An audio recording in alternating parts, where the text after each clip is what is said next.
Anybody know what Deborah's name means?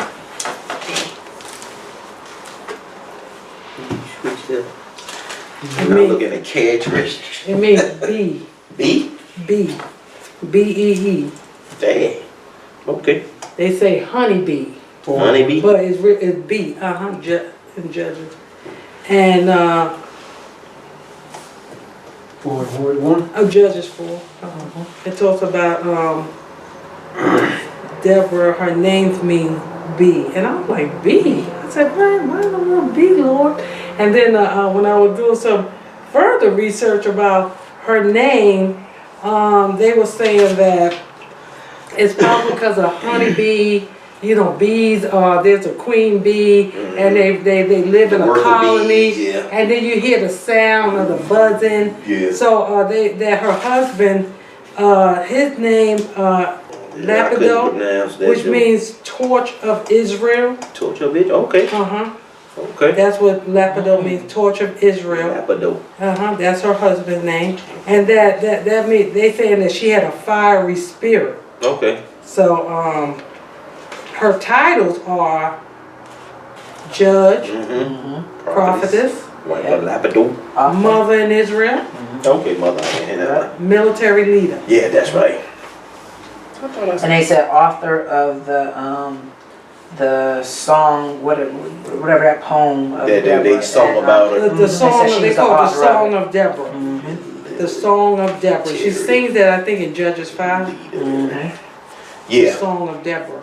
Yeah, Judges 5, 1 through 31. Deborah. All right. It's funny because in Revelation it talks about the Song of Moses and how in heaven when we get there that we're going to sing the Song of Moses. And she has a song, the Song of Deborah. And it's just interesting how God identifies that. So anyway, so what did we learn about Deborah? What did y'all learn? That she was a judge during them times. You had judges during that time, and she was a judge. I mean, not only prophetess and stuff like that, but she was a judge, and she was somebody that people came to be judged on, different things. She was the 4th judge at that time. A lot of people came to her more so than any other judge because of her advice that she gave. And because she was a prophetess, she could see things, so they were coming to her for wisdom. And that also that she sat under a palm tree that was named after her. Yeah. I said, now that's serious. That's just something right there. Who's that? I don't know. Let's go over and see. That would be amazing. No, They do withstand a lot of things. That one for palm trees? And that lets you know something right there, because a palm tree may bend, but it comes back. So that's that's just something for God to. The name of palm tree, that's deep. Question. Yes. What was a judge? How did judges come into existence? You talk about it. That's a good one. I'm asking. Oh, I thought that judges were appointed. Right. There you go. Judges were They was appointed. They're not like judges that judge today when you go to court and stuff. It was like an administrator it was like, you need help, Moses, so appoint these certain regions or something like that. These people to help administrate this system. Oh, okay. That's how a judge came to. That's a good one. All right. Good. So the book of Judges reflects a time when God's people are drifting away. So, and they drifted away spiritually. So we see in Judges God's judgment, God allowing judgment to come because of other nations coming in to rule over God's children. Because once again, God's children is drifting away. And they dominate the existence. It said after the death of Ehud, the people drifted into sin. So Deborah is the wife of Lapidoth, and his name means torch of Israel, dwelt under the palm tree between Ramah and Bethel, which I think, if we did a little research on that, I did a little bit of research about why that was significant. Because when God identifies a particular area as to where you're at, it means something. So I believe if we looked up Bethel and Ramah, you will understand Church that. folk, I mean, if you would consider Yeah, if you ever noticed that most churches, a whole lot of churches named Beth. Bethel, yep. A lot of churches named Raymond and all this kind of stuff. Got them names. That means something because Okay. I think Bethel means house of God. Yeah, that's what I That's thought. what- Yep. Right. Bethel means house of God. So it but the identifies. area, that them folks were some of the folks that stayed close to God and some of the rest of them. Yeah, right. So it's like here, the Bethel, this area called. And she was right there in House of between God. both. Yep. And then you have Ramah. So she was between that middle there with that under that palm tree in Mount Ephraim. So the children of Israel came up to her for judgment, and because of the sins of the people, they were under the oppression of Jabin, who ruled over the northern part of Canaan. So that's really important. Okay, so go ahead, Zena, and start reading. When Ehud was dead, the children of Israel again did evil in the sight of the Lord. So the Lord sold them into the hands of Jabin, king of Canaan. Who sold them? The Lord. The Lord sold them. Into slavery. God sold them. I mean, God, I'm like, Lord, I'm like, God done brought the children of Israel out of Egypt with all these signs and wonders. Yeah. The water parted over on the mountain. Moses come down, get on the 10 Commandments, throws it down, get on this. Whose side you on? This side or this side? You on this side, come over here. The rest of y'all over there. Those people got destroyed. You're in the wilderness, wandering around. Now you're out of the wilderness. You're in the promised land. And here we go, back again. It's like the mindset is still there for the Egyptians Oppressed for mindset. a sin. It's like, when is the mindset going to change? When are they going to come into their existence as a people Oh God. That's of God? It's like, why is it that you keep on? And God's like, look, I done gave y'all chance after chance after chance. God's like, okay, y'all still my children, but I gotta allow something to Gotta happen. whip you. Yeah, because some people, if you see children, some kids you gotta whoop, some kids you could just talk to. Some of them you can. Some of them want to touch the hot stove, and then others say if you tell them don't touch the stove, it's hot, They they'll won't. listen. They're not, okay, mommy. But the other one, like, it's hot. There you go, they'll touch the hot Look stove. at you like. Yeah. And then they'll go back in, it's hot. It's like, well, how many times you gonna touch the stove to learn? Now your hand burnt. You know, the Israelites was originally brought up to be a royal priesthood, a holy nation. Yes. They were supposed to be brought salvation unto the world. Mm-hmm. But as you can see, they kept, and God was not going to put up with no sin, and you're going to be no priest. It just wasn't going to work. That's right. That's And right. so that's why he kept judging them. Now, if you want to get back in sin, we'll roll this thing back. So that's what they kept doing, going back. Going back for you got Because they was out of their calling. You call to be a holy nation, a royal priesthood. So, they wasn't fulfilling their call, and therefore, thank God for Jesus. That's like us. It's like you That's what I can't was come about to into say. a holy. You come into a holy calling, but there's a sanctification and a call of holiness that has to occur. That God, like, thank God for Jesus, because He covers us. Right. But you can't continue to live a lifestyle of sin and be in the priesthood. Yeah. God, like, He's like, look, I'm gonna sell y'all. I'm gonna sell you over. That's what the Bible talks about, how in Romans, God get them over to a reprobate mind, and then God turned Paul. He said, I'm gonna turn this people over to Satan. That's in the scripture, so that they learn how not to blaspheme. That's in the New Testament. He turned you over. Paul, the leader, said, you don't want to listen? I done told you, I done rebuke you over and over again. You still want to do your own thing? Well, you know what? I'm going to turn you over to Satan, so that you can learn not to blaspheme. So it's like some children you could talk to, and others have to learn through their predicament not to do this thing. Who reigned in Hazor. The commander of his army was Sisera, who dwelt in Harosheth, Hagoyim, and the children of Israel cried. I don't know. I'm trying to That's the way I pronounce do it that. too, you know. I'm trying to pronounce Hagayim? Hagayim. Alright. It's okay. It's okay. We all learning to pronounce these names. And the children of Israel cried out to the Lord. From Jabin had 900 chariots of iron, and for 20 years he had harshly oppressed the children of Israel. Now look. Years. Good Yes, God Almighty. yes, 20 years.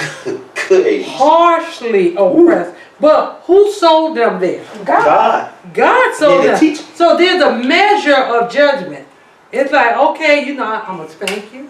I'm going to correct you. I'm going to deal with you. Now look, you're going to get it now. I have to get something that, you know, that's going to whip you behind that you're going to learn. I'm going to beat you for the old and the new. He gets you, man. Like you said, I done let you go and let you go.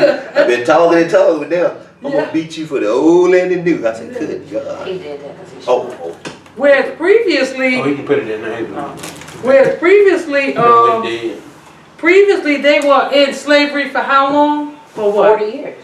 No, I mean, Oh, before that. From Egypt? Yeah, was it 400 years? That was a 600? long time. A long time. Long God's time. like, okay, I'm not going to send you this time in them, all them years. You're going to go in for 20. But they went from that to the wilderness for 40 years. Yeah. Now back to here for 20 more. It's just like, when you going to get it? And this is the new generation. That's what I'm saying. But it's like the generation keep the curse. But the See, blood, It's like, even though I come right, to keep coming down to the next the blood, generation. Yeah. the blood has been passed down. The blood, man. Then you wonder why some stuff come, you know. But Jesus came to Yeah, watch after- that. yeah, he did. We supposed to have an adaptation with him, You but so we s- ain't you- supposed to be still running around talking about because my daddy did this, my uncle. No, it not don't matter. like that. We supposed to be rewatched, regenerated. I mean, Yeah, come on. and the sad thing is that because of these men sinning, what happened? The whole family The whole got family's to keep go going through this. The whole family got to go through this harsh judgment. Go ahead. Now, Deborah, a prophetess, the wife of Lapidoth, was judging Israel at that time. And she would sit under a palm tree of Deborah between Ramah and Bethel in the mountains of Ephraim. And the children of Israel came up to her for judgment. Then she sent and called for Barak. So the children of Israel came up there for what? For Judgment. judgment. Y'all, you got to decide what's going on. We have a discussion. We can't settle it. If you cheated me, I didn't cheat you. Yes, you did. But let's go up here to the judge and let them decide. Let her decide, rather. Yeah, she went and called for Barak, known from Kadesh in Naphtali, and said to him, "Has not the Lord God of Israel commanded, go and deploy troops at the Mount Tabor, that with you 10 men of the son Tali and the son of Zebulun, and against you I will deploy Sisera, the commander of Jabin's army, with his chariots and his multitude at the river of Kishon, and I will deliver him into your hand." And Barak said to her, "If you will go with me, then I will go. But if you will not go with me, I will not go." So she said, "I will surely go with you. Nevertheless, there will be no glory for you in the journey you are taking. For the Lord will sell Sisera into the hands of a woman." Okay, so Deborah let him know, prophesying to Barak, telling him this is what God's plan for you. For you to get the victory, this is what the Lord wants you to do. God is giving specific instructions through the woman prophetess. Okay, through the judge saying, this is what you're going to do. This is how you're going to do it. I want you to go over here. Okay, and this is what's going to happen. But him, I don't know why. You know, back in that time, most men wouldn't take a woman. You just don't understand what was going on with Barak. He wanted to hear her wisdom. That's going to be right beside Right. her. Yeah, but see, that he's like. But he also is scared not having her with her because he know he's not hearing from God like he Deborah didn't trust from himself. God. He didn't trust himself. And he's like. He was fearing the people. But even though she told him go. And gave him the word that he was gonna be victorious, and yet he still wasn't gonna go and let you win. he's like a Moses. Like when the Lord told Moses this, that, he said, well, God, he spoke about what he couldn't do, and I can't speak right. And God's like, well, I'm giving you the victory, just go ahead and go. But no, so God had to let Aaron go on. So now, to be his spokesperson, his prophet. But now, Barak is like, well, you come with me. Which is so unusual because, again, this is a woman. Even though she's a prophetess, they didn't have much respect for women back then. But I like that he respected her office. Anointed and her office. She And got her her office. Yeah, both. You know, for a woman to be in a judge position, that was pretty. And like you said, I don't think he evidently, respected her as a prophet, because if he respected, he would have listened and went. he respected her position, I probably. think he respected her more as her position as a judge rather than the prophet, because if he respected her prophetic anointing, then he would have just said, yeah, I'm going to go. I'm going to do what God, I respect, I believe you hear from God. But instead, it's like, well, no, you come with me, because they'll recognize you the judge. You are. So if you're a sinner and you can prophesy them to them until you're blue in the face, they ain't gonna. Well, that's the truth. That's the truth. That's true. That's the truth. That true is you look at it from a prophet's point of view. It's like some people gonna be like, okay, you saying this, well, you come and go with me. Because it's gonna like, be okay. You come on. Right. if you saying all that, you know what, you come and go with me. So it's like looking from Deborah's point of view. She probably like, now wait a minute, God didn't tell me to go with you. God told me to tell you to go and do this. Not for me to go with you. But since you saying you giving God a different route, or not his perfect will, so now God's going to give you another word where it's going to be his permissive will. Because this was not God's perfect will for her to go. The victory ain't gonna be given to you. But Yeah, so now you done messed up your blessing. Yeah. You're not going to get the recognition. Man. Okay, so it's like we gonna go, but this is not God's perfect will. This is his permissive will. Man. Go ahead. Then Deborah rose and went with Barak to Kadesh. And Barak called Zebulun and Naphtali to Kadesh. He went up with 10,000 men under his command, and Deborah went up with him. Now 10,000 men. You need a woman to go with you. Yeah. Now, Hobab the Kenite of the children of Hobab, the father-in-law of Moses, had separated himself from the Kenites and pitched his tent near the terebinth tree at Zaanam, which is beside Kadesh. And they reported to Sisera that Barak, the son of Ibleam, had gone up to the Mount Tabor. So Sisera gathered together all his chariots, 900 chariots of iron, and all the people who were with him. Then Deborah said to Barak, "Up, for this is the day in which the Lord has delivered Sisera into your hand. Has not the Lord gone out before you?" So Barak went down from the Mount Tabor with 10,000 men following him. So Deborah here is giving him some encouragement, reminding him of what the word of God was. It's like, up, get up. She's like, wait, like, don't sit here. You got to go forward in this thing. For this is the day in which the Lord has delivered. She's reminding him that God has already put the victory in your hand. Okay? Can't sit there. But it's like, had not the Lord gone out before you? She's like, I think, like you said, was fearful. Yeah. Like, it's like, look, get up, go on. I can't go all the way to the front of the line for you. I done told you, this is my position. This is what I'm supposed to do. Now you got to go. This is your battle. Yeah. This is your assignment. This is not my assignment. Okay, this is as far as I'm going to go with you.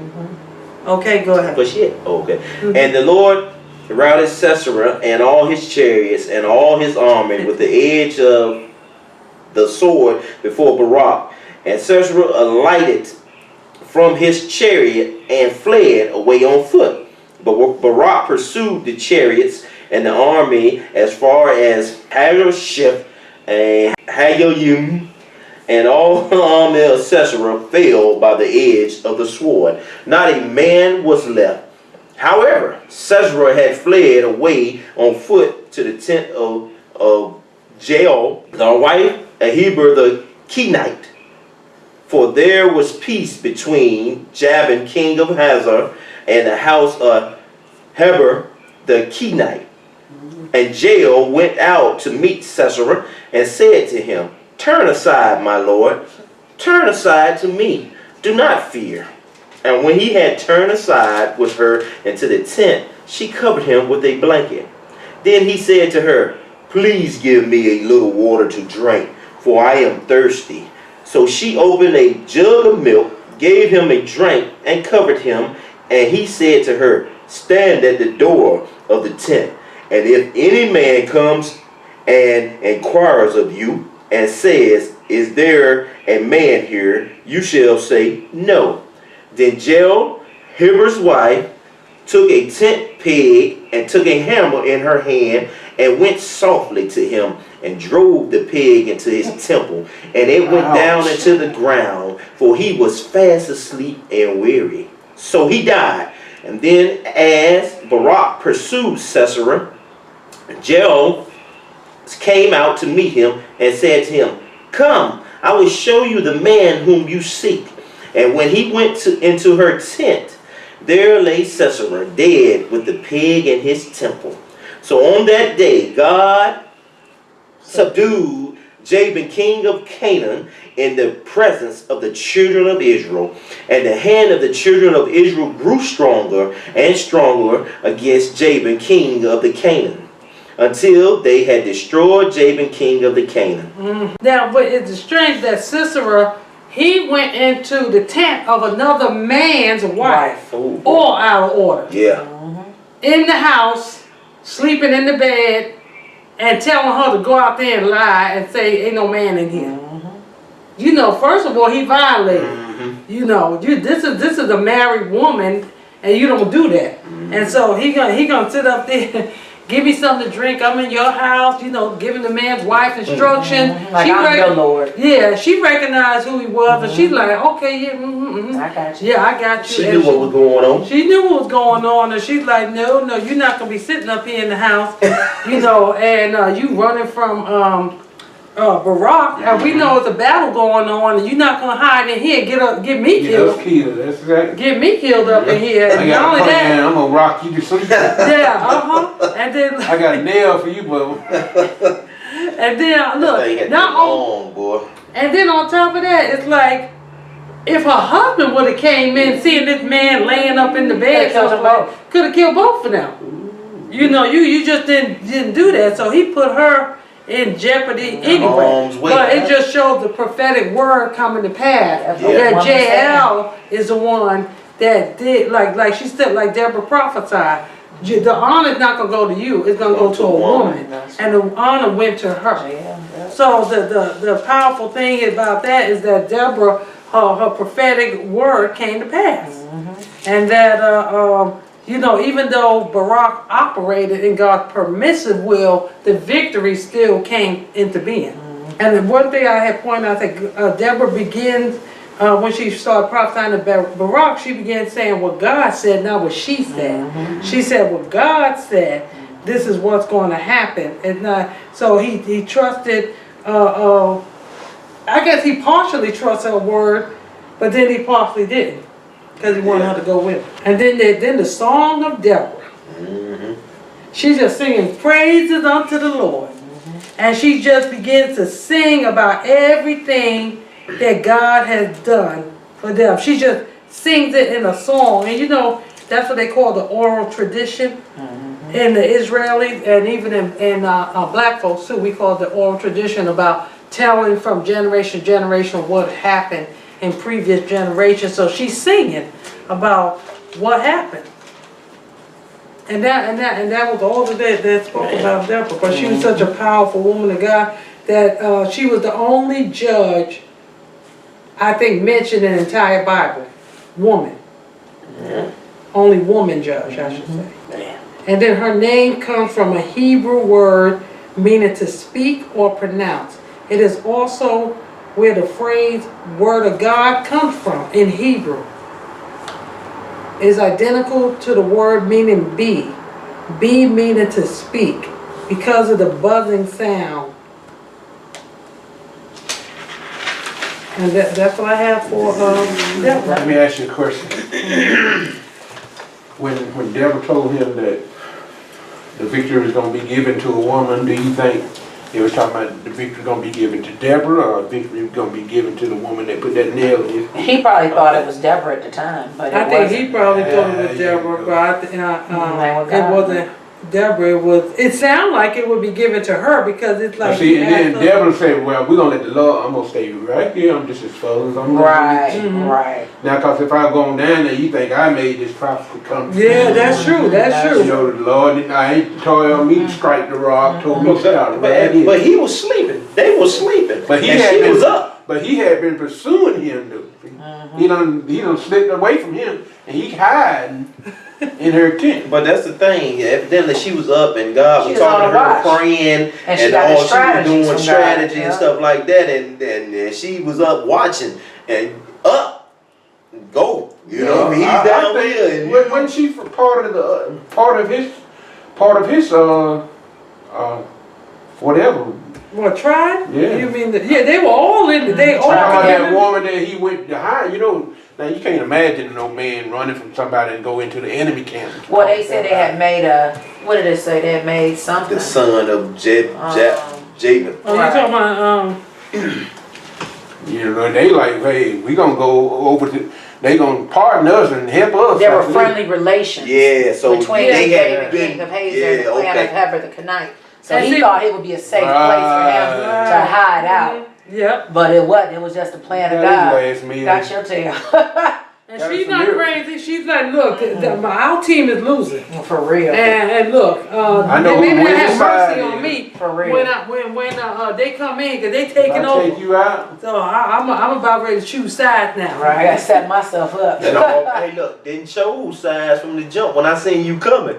Yeah. I got something. Come on, Cause when I'll I give you first some read that, I milk. thought Deborah was the one that was that did the getting the victory. You know, because It sounded she was like a it. woman, but that wasn't her. The other woman. That he was talking I like a guy used two women in that passage. Yeah. Right. It was like he used her to prophesy it, but he used another woman to have it come forth. Right. So it was like just showing you the importance. And I like the way what she of just women. stopped. Right, because she knew that wasn't for her to go. That was really his battle. And JL, her husband probably died in the battle. Right.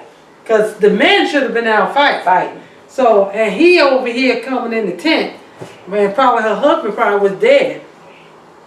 I ain't no tell you, yeah, because you wouldn't just disrespect. No, But then probably he on was the Sisera. battlefield. But then he was Sisera, king. I mean, he was probably out under there. You talking about 10,000 men gone? He done ran back to where the women stay he back. probably the top man up under Jabin's. You know, the women they stay back into what they cook for the you know, like in the camp. a camp that's supporting the troops. Right. You know, that they close by, but they not in there fighting. It's like the gas is right here. You know, and the food is right here, but we fighting over here. The same thing as the army. You got your support team Right, supply that's line. way off. Where you got your front line, your infantry and stuff that's Right. out there in battle, and they will come back and eat and regroup Right. and go back out But there they get your again. supply line, that's it. Oh yeah, you It's can. over. You ain't gonna fight for so long. It's so true. You right. That's true. It is Yeah. true. Our next study is going to be, all right, well, let's do Samuel. Samuel. Yeah. Samuel.